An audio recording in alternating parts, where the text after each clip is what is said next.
Olá pessoal, continuando a nossa aula sobre os povos, as civilizações antigas, hoje a gente vai ver um pouco dos fenícios. Semana que vem, os persas. Seguindo, é claro, o conteúdo que vocês estão com o livro em casa, ok? Então, sobre os fenícios, estou aqui com a colinha para acompanhar junto com vocês. A primeira coisa que é interessante que a gente veja é que o nome fenícios, eles não eram um nome dado pelo próprio povo. Eles receberam esse nome pelos gregos, que eram povos que eles mantinham muita comunicação, né? A gente pode chamar ou de fenícios ou de cananeus. E o que a gente tem de registro deles é de basicamente 3.000 anos antes de Cristo. É onde a gente vai localizar aí esse povo enquanto civilização, né? Então, daqui a pouco eu falo para vocês porque é que os gregos chamavam eles de fenícios, viu? A primeira coisa que é interessante que a gente veja, eu vou colocar um mapa aqui embaixo para vocês verem isso, é que a terra onde os fenícios moravam não era uma terra propícia para a agricultura. Por quê? Porque era uma região estreita, não por ser estreita, é claro, mas por ser muito montanhosa. Então, eles tinham dois tipos de sobrevivência aí, ou pelas montanhas de um lado ou pelo mar. Vocês estão vendo aí no mapa que eles moravam numa região que era voltada para o mar Mediterrâneo.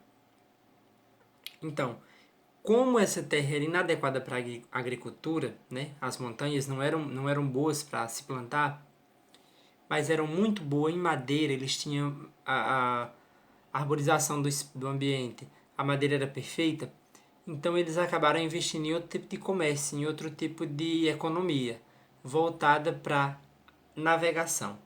Então, eles tiravam essa madeira da natureza, dessas árvores que tinham lá, e investiam tudo isso, e eles são conhecidos, é claro, como ser a primeira civilização navegadora com técnicas de navegação excelente, devido a esse muito, né, desse espaço que eles tinham, né, de pouco local para plantar, ou seja, não tinham como eles se fixar tanto por ali, e também a excelência em material para construir esses barcos e o posicionamento deles voltado para o mar Mediterrâneo. Então, o que era que eles exportavam, né? Eles exportavam um tipo de molusco que era púrpura, a cor dele era meio roxo, né? Eles exportavam azeite, né? Vinho que eles faziam das uvas que nasciam ali perto, que eram locais excelentes para a plantação de uva, e também exportavam metal. Isso é claro, em menor quantidade. O que eles mais exportavam, que era de fato a base da economia dele, eram tecidos, né? Que a gente vai ver um pouco, daqui a pouco a gente vai ver mais sobre eles. Então, uma característica também dos fenícios que é interessante que a gente veja é a religião. Assim como os outros povos que a gente estudou, tirando os hebreus, os fenícios eram politeístas, ou seja, eles adoravam diversos deuses. Então, pessoal, os fenícios eles iniciaram um processo de colonização por volta de 1300 a.C. Então, o que seria esse processo de colonização?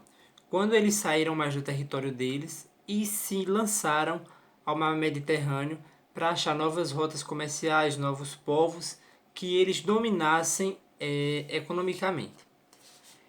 Só que essa colonização dos fenícios não era uma colonização de exploração, como vocês vão ver outras sociedades fazendo.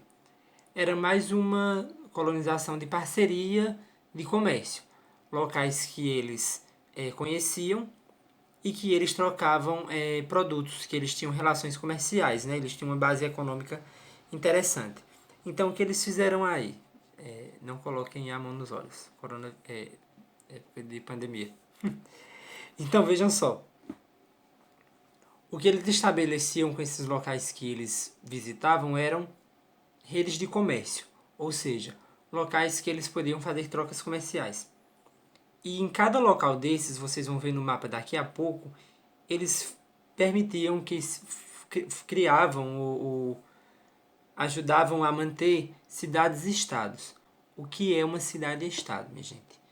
A cidade-estado é uma cidade que ela é independente e que ela tem governo. Ou seja, não importa se os fenícios eles têm um governante próprio. Aquela cidade-estado que eles estão colonizando, ela também vai ter seu próprio governante. É claro que ela vai dever alguma informação, alguma obediência aos fenícios, mas ela não vai ser dependente dos fenícios. Essa é a característica aí da cidade-estado. Ela é autônoma, ela tem seu próprio governo, né? Então, os fenícios eles colonizavam regiões próximas ao mar Mediterrâneo. Vocês vão ver daqui a pouco também um mapinha que eu acabei de fazer para vocês colocar aí para as rotas comerciais. Eles viviam aí da pesca, basicamente, e da venda de tecidos. Essa venda de tecidos é o que deixou eles conhecidos pelos gregos com esse nome de fenícios, porque onde eles, na região deles, era muito forte a questão do molusco. Um molusco que eles extraíam e que tinha essa cor púrpura, né? Os fenício para a língua grega significava púrpura. Então, por eles fazer essa venda desse tecido púrpura, eles acabaram ficando conhecidos como os púrpuras ou os fenícios. Entre os fenícios existia pouca mobilidade social. O que significa essa pouca mobilidade social? Significa dizer que as classes sociais elas não tinham mudança. Como é que eu posso dizer isso? Quer dizer basicamente que uma pessoa que ela nasce pobre, ela permanece pobre. Uma pessoa que nasce na nobreza, ela permanece na nobreza. Ou seja, quando eu digo que não tem mobilidade social, eu digo que as pessoas não mudam de uma classe para a outra, né? Então, a religião fenícia, que eu já falei para vocês, que era politeísta, ela é uma religião cosmopolita. E o que significa ser cosmopolita? Significa dizer que ela pega características de vários povos e várias culturas de vários locais diferentes. Por quê? Porque os fenícios mantinham rotas comerciais tão extensas que eles acabavam absorvendo a cultura dos outros locais. Eles acabavam absorvendo as culturas desses outros povos, que eles pegavam, e um pouquinho de cada cultura dessas que eles absorviam acabavam fazendo parte da cultura deles também. Então a religião deles acabou sendo uma religião que ela abraçava essas culturas diferentes.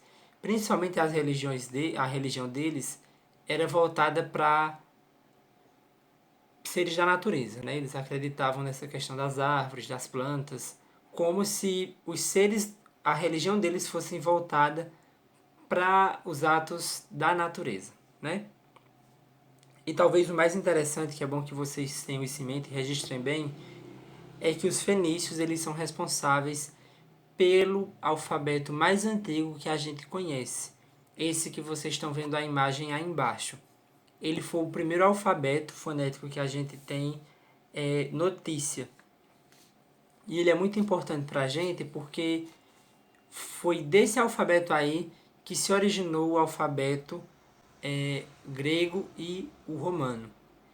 E desses alfabetos é que se vai gerar as línguas o francês, o italiano, o espanhol, o português. Ou seja, se não fosse esse alfabeto fenício que a gente está vendo agora, talvez a gente falasse de uma forma diferente hoje. Nossa língua, né, nosso idioma, ele fosse um pouco diferente do que a gente conhece agora.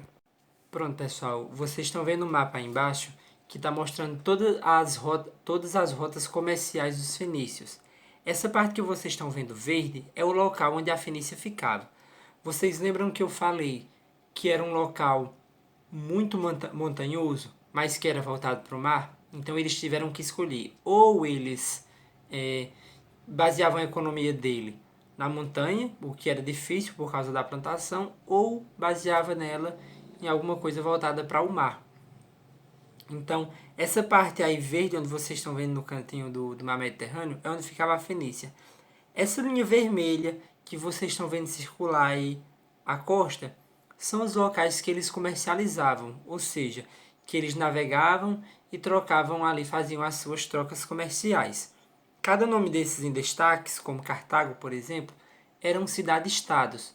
Eram cidades portuárias, onde eles vinham, reabasteciam, faziam trocas comerciais. Tudo acontecia nesses pontinhos aí. Eram os mais importantes, pelo menos. Nos próximos slides, a gente vai ver um pouco de como se estruturavam essas cidades. Pronto, pessoal, nessas imagens aí abaixo, eu juntei algumas características que é interessante que vocês entendam sobre os fenícios, né? A questão, por exemplo, do auditório, que é essa primeira imagem, eu vou tentar numerar as imagens para vocês. Essa primeira imagem que vocês estão vendo aí é uma espécie de auditório, que onde aconteciam aí espetáculos, né? Então a gente já consegue perceber que era um povo, uma civilização que tinha acesso, que tinha ideias culturais, né? É claro que a religião, a política, tudo isso faz parte da cultura, mas eu chamo a atenção para essa imagem para mostrar como essa ideia de auditório, né, de espetáculo que eles têm é parecida com a gente, né, pelo espaço, pela exposição das cadeiras, por tudo que mais parece um espaço construído para dias atuais, né, não fosse ele de pedra, que hoje a gente já não tem mais esse costume. Nessa segunda imagem, esse barco aí representa um navio persa, fenício, navio fenício. E nisso a gente vê como eles eram geniais em relação à estrutura de um navio. Vocês estão vendo aí que era um navio já com velas e que era um navio com muitos remos. Os navegantes, né, os marujos, vamos usar essa palavra, eles ficavam aí embaixo, eles com o trabalho braçal eles faziam esses remos funcionarem. Então, é o que a gente pode ver aí de interessante em como eles eram inteligentes e desenvolveram esse tipo de tecnologia naquela época e também no trabalho coletivo, né? Que com essa quantidade de homens remando, talvez o navio funcionasse melhor e o trabalho ficasse menos extenuante e mais eficaz, né? Então, essa imagem que vocês estão vendo aí é uma maquete. Ela não é um barco de verdade, ela é apenas uma maquete. Mas ela serve para a gente ilustrar como era interessante a estrutura, até a tecnologia de navegação que eles tinham. Essa imagem, a imagem 4, ela mostra para vocês aí basicamente o que seria a maquete de uma cidade dessas, né? Que seriam umas cidades aí, como a gente já falou, portuárias, ou seja, que elas ficavam perto do mar, que ela tinha um porto para receber navios, e que ela funcionava aí com um comércio voltado para água, né? Como vocês estão vendo, ela é feita próxima ao mar, e ela tinha um vagão ali para que esses navios que chegassem de fora conseguissem atracar e estabelecer o comércio. A terceira imagem, ela é uma ruína que até hoje pode ser vista. Eu esqueci agora onde é que essa imagem está, mas eu vou colocar lá embaixo no sala de aula, para vocês verem direitinho. Então, sobre os fenícios, por hoje é isso, né? A gente está concluindo esse conteúdo sobre os fenícios. Semana que vem, persas. Interessante que a gente coloque aí as principais características dos fenícios. A navegação, eram ótimos navegadores. A linguagem, né, que eles foram o alfabeto mais antigo que a gente conhece, o alfabeto fonético. E a religiosidade, ok? Então vamos lá na sala de aula e tchau, tchau.